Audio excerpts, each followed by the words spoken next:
Oh yeah, we gotta talk about some Vanquish Soul.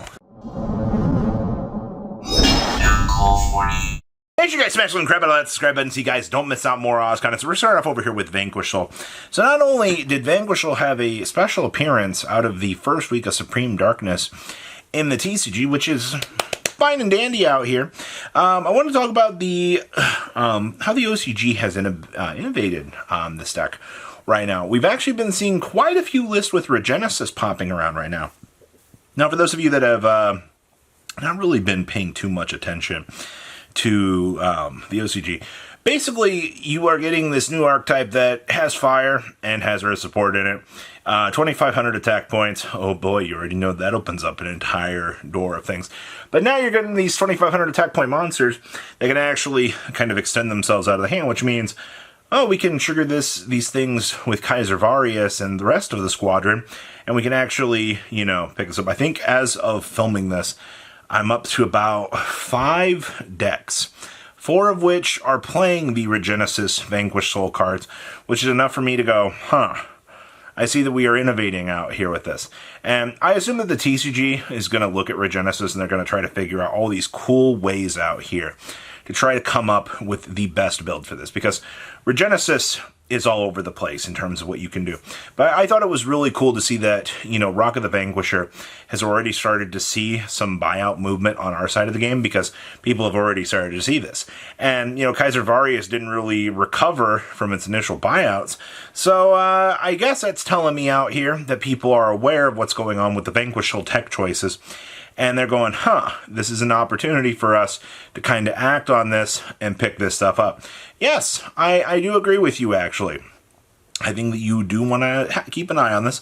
Very easily, they could reprint the rest of the Vanquish Soul stuff into Oblivion, but I really don't know where or why they would do that right now in the TCG. Shadow Imprisoning Mirror. Okay, so this is a very interesting topic right now, because Shadow Imprisoning Mirror is something that we have seen pop up in the OCG every once in a while, and it's kind of been making a little bit more of a splash there recently. It's negate all dark monsters FX activated on the field or in the graveyard. So the first thing you're going to think of is, well, it stops things activated on the field. So technically that cuts off half of Malice for all the, on-field effects that they might have. You'll be able to negate those. That's fine, but it's not covering your other half of the problem with Malice, which is the regurgitation of these monsters coming back out at you, but we'll talk about that here in a second. So, in terms of what else the Shadow Imprisoning Mirror, looking at stuff, because you're not hitting anything in Rizal, in terms of your top end of the meta, probably you might be looking at some Orcus shenanigans. I would say if you're an OCG player, that's probably going to be, your best bets out here for things that Shadow Imprisoning Mirror is going to be hitting. And, as a side deck choice, if you are able to hit multiple decks with Shadow Imprisoning Mirror, then I'm okay with being like, hey, this is a card to pick up. This is something that you would want to see. But, in terms of what I'm hitting, it's just, great. Orcus on field. So no Galtea, no Galtea I. You're cutting them off of that stuff. They'll still be able to kind of extend up from the graveyard, which is a problem.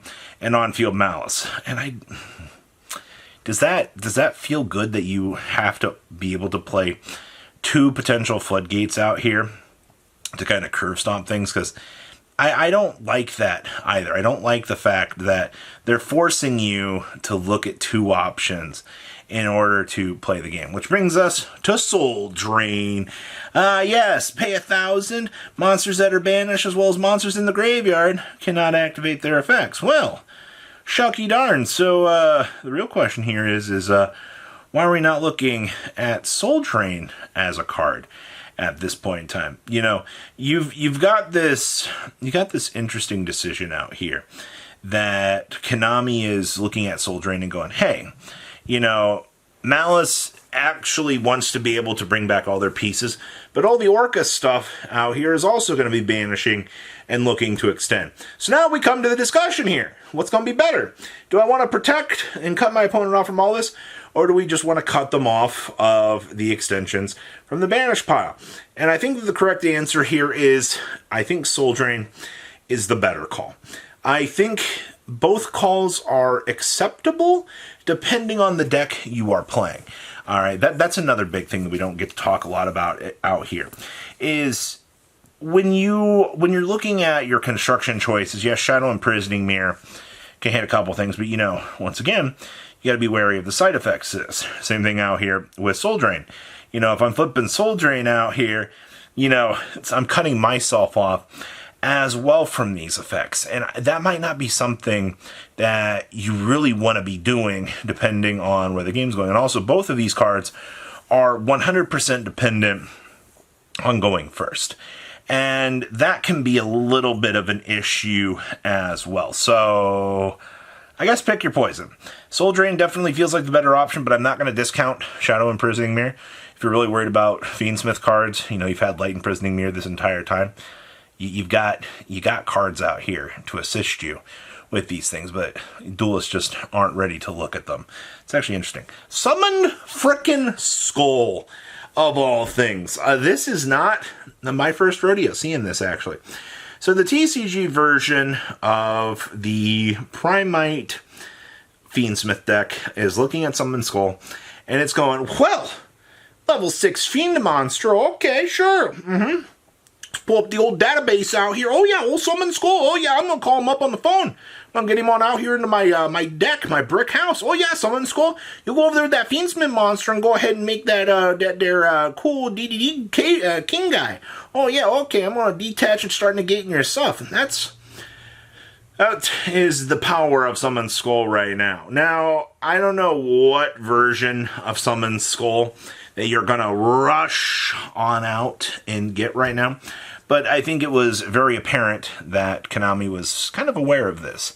Konami already knew that Summoned Skull was going to be something that maybe the players should look at and kind of consider as an option for the Primite stuff. And I think that's actually really cool that, we have some pretty freaking awesome high rarity versions of Summoned Skull. So if you're looking at playing the Primite stuff, I've talked about White Dowston in this deck, being the roar target for you to bring out. And then from the roar, you go ahead and you're like, all right, so we can go down full Fiendsmith combo, no locks, and then we can actually bring the Summoned Skull on up, and then we can have the Summoned Skull loaded up for the roar interaction to actually punish our opponent and be like, all right, anything under 2,500 that you're basically dropping, we can go ahead and answer a monster on your field. I see nothing wrong with this. We've also seen OCG's been doing some Blue Eyes interactions outside of the Blue Eyes deck, which is freaking funny, by the way. 3,000 attack for a vanilla monster, and you're also checking the marks to be a level 8. All makes sense out here. And then, last but not least, we're back at it out here with the Power Sinkstone. This is interesting. I still understand that Skill Drain is banned. We don't have anybody out here, really rushing on out here to try to break the bank with this. But what I am seeing out here is some very interesting decision making in the course of deck building right now. And I've been seeing more and more builds out here, just kind of developing towards Power Sinkstone in the side. There was a time where everybody was super excited about Power Sinkstone, and then we just kind of, forgot about it, rode off into the sunset. And then Melodious slammed back into the course of the meta out here, and more people are kind of giving the time and day back to this right now. So I gotta say, if you are looking at, playing this meta right now, Power Sinkstone is something that you might want to be considering. As long as you can easily put the first marker on the Power Sinkstone and take away any chance of your opponent actually, trying to play the game, that's where the real madness is. You have to be the one to start taking away those actions. Because if your opponent starts to get too many, or tries to get an action that's going to advance their gameplay, well, that's your problem. So Power Sinkstone is 100% back on the menu right now. A lot of interesting little tech choices and things to watch on the market here. especially the Vanquish Soul stuff. But I'm definitely very curious to see where we are going to go from here. So please leave a comment down below. Tell me what you guys think, and I will see your beautiful faces back here later in the day, guys. Patrons, thank you.